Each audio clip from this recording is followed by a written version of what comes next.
This is the Retirement Key Podcast with Justin Dobak, financial advisor of Abich Financial Services. Welcome to the Retirement Key. I'm Casey, and I'm here with financial planner Justin Dobak of Abich Financial Services up there in Washington, D.C., the Northern Virginia area. And he is here to help retirees. He's here to help with individual wealth management. He can really help with it all. If you want to get in touch, head to theretirementkey.com, and you can find him there. Justin, how are we doing today? We're heading into Christmas season. We're doing really well. Thanks for asking, Casey. We are a little busy, a little stressed out. We're trying to get everything into year. Yeah, while juggling the personal life of gifts out the wazoo. Is your shopping done? Yeah. I'm not in that bucket. I'm still not there yet. I'm probably a quarter of the way through. Still got to do parents. Well, that's more than some people. Fiance, getting ready for my fiance heading out to her family lives in California. So unfortunately, I'm going to be here in California. Yep. Exactly. So just trying to get everything in before we head out that way. But looking forward to it. Best time of the year. I'm a Thanksgiving guy. I love family time. So this is it. Yeah. But crunch time for sure. For sure. All right. Well, love to hear it. Well, I want to pick your brain today about preparing for retirement. But before we get into that, I want listeners to get to know you a little bit. So can you tell us about your background and how you decided to pursue a career in financial planning? Yeah, for sure, Casey. I'll try to keep it short. All right. I was one of those kids out of high school who wasn't really sure. Fortunately, parents helped me along the way. Actually started college at a fish and wildlife science degree. I'm a lifelong outdoorsman, did that. But that was upstate New York, and it got to February, and I woke up one morning, went to an ADM class, and it was negative 28 degrees walking to class. No, thank you. Headed south, said, maybe fish and wildlife isn't for me. Started finance from that point moving forward. And really that's where I started dipping my feet into this world. Now, my calling into advising is both a sad and a little bit of a happy story. I had a really, really normal, modest upbringing. Both parents worked incredibly hard. My mother was the breadwinner tenfold in the family. And while I was studying in school, this is a happy story too, by the way. Okay. She was diagnosed with cancer, brought out of the workforce, and that missing paycheck was detrimental to my family. Now, my parents never worked with an advisor. Maybe they felt they couldn't afford one, couldn't trust one. I don't know. But at that point, they trusted me. I had the time and the means to sit them both down. We built out a retirement plan. And here's the happy ending of the story. Health is really good right now, which is fantastic. Amazing. But they actually just flew down to Beaufort, South Carolina in June this past year to go look at a home for retirement. Lovely. So everything worked out. Yeah, it worked out for them. But for myself personally, that was the moment where my calling really happened. I realized that this is what I want to do for the rest of my life. This is not work. This is fun. This is more of a passion at the end of the day. So as soon as that event transpired, got an internship at a fiduciary down the street, Dominion Financial Consultants, worked there until I graduated. As soon as I did, flipped full-time as the investment financial planning specialist there. Did that for about 4-ish years and realized I wanted to move on. I wanted to grow my career from there. So I actually stepped out and started my own financial planning practice and operated that for quite a while, and did planning for all walks of life, young, old, rich, poor, really broad exposure. And that's the part I loved about my practice. The part I hated, dreaded. I'm a happy person. Inevitably, one day, I was going to have to hand a grieving family a death benefit check. Tough conversations. Didn't want to do that. So I stepped away from my practice, joined Abich, which full circle is exactly where I started my career, right back at retirement planning. So every day I get to come into work, talk to nice folks, help them get to retirement, or better yet, just get them through retirement with confidence and dignity. That's what wakes me up in the morning. That's what puts me here. Well, what an incredible story. That is amazing. Thank you for sharing that with us. I always love to hear people's why and how they came to do what they do. So that's amazing. Thank you for sharing that with us, Justin. Let's get into the fun stuff, preparing for retirement. So, Justin, let's say you are talking to someone who has never even thought about their retirement or what a plan for that might even look like. It's never crossed their mind. Break it down for me with the basics. What are the main pieces of a retirement plan?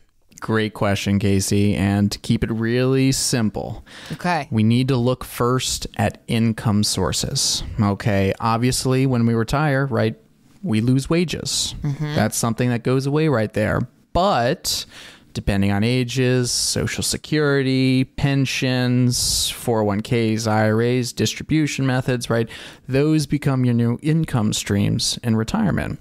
So you need to take a real good look at that, see what is coming in, and then the other side of the coin, what's going out. What are expenses? Right. Building out that realistic retirement budget is something that I see a lot of individuals have problems with. And really, I always emphasize the retirement smile. For people who aren't looking at me right now, I'm starting my finger high, I'm drawing down, and I'm getting back up high again.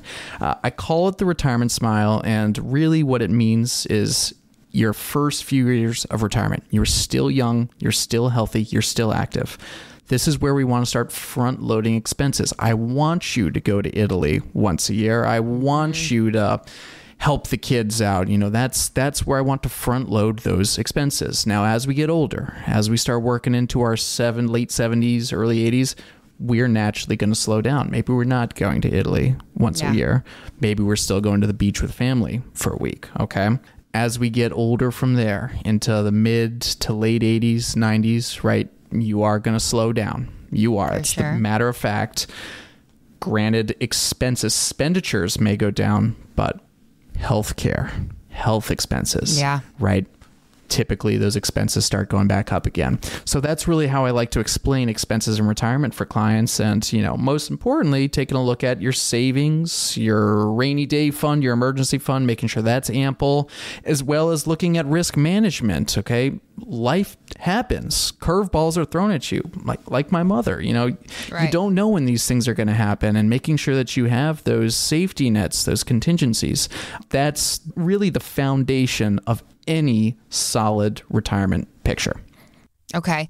So now that you've broken down the main pieces of that plan, tell me, what should Americans be doing at each stage of life to plan for their retirement? Like, can we walk through the stages, starting with, say, a young adult, first 10 to 15 years of their working life, and then so on and so forth? Yeah, absolutely. You know, the first stage of any working individual's life, you know, those early 20s to maybe mid 30s. Okay. I always teach the general rule, and this is a general rule, the 50-30-20 rule. 50% of income should be going to fixed expenses, necessary purchases, rent, mortgages, energies, things like that. Okay.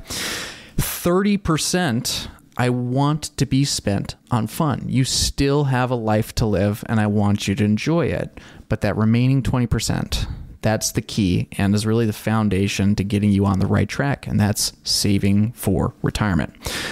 If you keep that general rule of 50 going to fixed expenses, 30% going to fun, 20% going to savings and retirement, you're already going to get yourself ahead of the curve. You're really going to put yourself in a good position. But not everybody can save. I know when I was in my early 20s, I was netting zero. And Casey, I'm maybe, same. That's the reality of life. But as you get a few more years of experience, you start seeing a little extra each month. Building those habitual habits, those behaviors of putting dollars away, even if it's $50 a month, just building that behavior up is going to get you on the right track.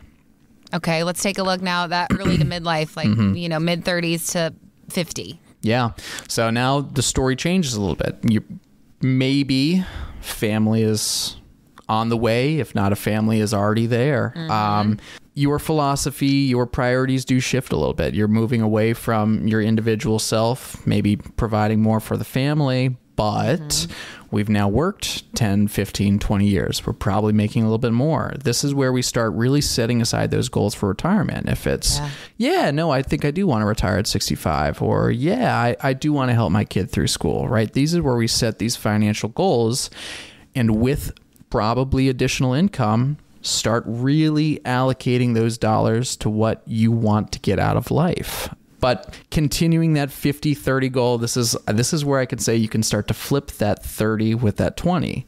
Typically, we're making so much now, we can start stuffing a little bit more into those goals in retirement. Yep. Okay. All right. And then, those last 5-10 years before retirement, what do you really need to hone in on and be doing during those years? Hyper funding retirement. That's the name of the game. As soon as you get to those max earning years and your senior years of your working career, I want all clients, if it's possible, maxing those employer plans, maxing IRAs. If you're maxing both of those and we still have supplemental funds, that's when we start building out. And I'm sure Abe has talked on the other podcast about those buckets of retirement, tax deferred, right? Employer plans, 401ks, IRAs, right? We start building out that capital gains bucket with those excess dollars. So pumping dollars into a brokerage, right? That's when we're starting to really diversify the portfolio, not just in terms of investments, but in taxation strategies. And as long as we are continuing to put in the hard work like we were in our earlier stages of a career, our middle stages, those habits, those behaviors will still stick. And of course, once we get to retirement, that's when it all changes. No longer are we saving for retirement, we're starting to spend. Yep. Right. Okay, so we touched on this a little bit earlier. I want to talk about a big piece of retirement planning, which is health. Your health comes into play because obviously it's towards the last phase of your life. So how do you prepare differently for retirement if you have health concerns? Yeah, no, absolutely. The obvious one that everyone hears is long-term care plans. And they are very useful tools if we do have the cash flow to pay for them. Premiums are expensive. They only go up. And here at Abich, while we do utilize long-term care when it makes sense, we do like utilizing some other vehicles, maybe that have some cash values associated with it, because the main drawback in most long-term care plans is they're like Social Security. They're use it or lose it assets. If you and your spouse are going to, like I said, Italy for a month and have the best vacation of your life, morbid talk, we're coming back from the vacation, plane goes down the Atlantic. Okay. A lot of times, all those premiums that went into those plans, poof. Right. So utilizing some tools in retirement planning that have, multiple uses, whether for long-term care in the event that is needed, as well as being able to utilize those dollars for things outside of long-term care. That's really our sweet spot. And that's where we find our clients enjoy our recommendations the most is we're trying to look out for the best interest. We want to make sure that they can utilize all of their assets in any which manner that they can. Yep. Right. Well, Justin, this has all been fantastic information. And I think ultimately the message here is incorporate the help of a professional sooner rather than later when you're planning for your retirement. So if people are watching, they want to get in touch with you, where should they go? What should they do? Yeah. Check out the website, retirementkey.com. That'll direct you to our site where you can get in touch with someone on our team who can get you in the door with us, sit down and have a good conversation with me, because everybody's plan is different. That's the general rule of thumb here. Whether you have $3 million, whether you have $750,000 at 70 years old, your plan is going to require some tailored work, and it will work for you. And that's what my job is to make sure that everyone walks out of here with a sound plan. Retirement is not a one-size-fits-all kind of deal. That's right. All right. Well, thank you so much, Justin. And thank you for joining us today. Be sure to subscribe wherever you get your podcasts and subscribe to our YouTube channel as well so you never miss an episode. On behalf of Abich Financial Services, my name is Casey, and we will see you next time on The Retirement Key. Thanks for listening to the Retirement Key Podcast. To learn more about Abich Financial Services, visit theretirementkey.com. Abich Financial Wealth Management is a registered investment advisor with the SEC. Registration as an investment advisor does not imply a certain level of skill or training, and the content of this communication has not been approved or verified by the United States Securities and Exchange Commission or by any state securities authority. The information contained in this material is intended to provide general information about Abich Financial Wealth Management and its services. It is not intended to offer investment advice. Investment advice will only be given after a client engages our services by executing the appropriate investment services agreement. Information regarding investment products and services are provided solely to read about our investment philosophy and our strategies.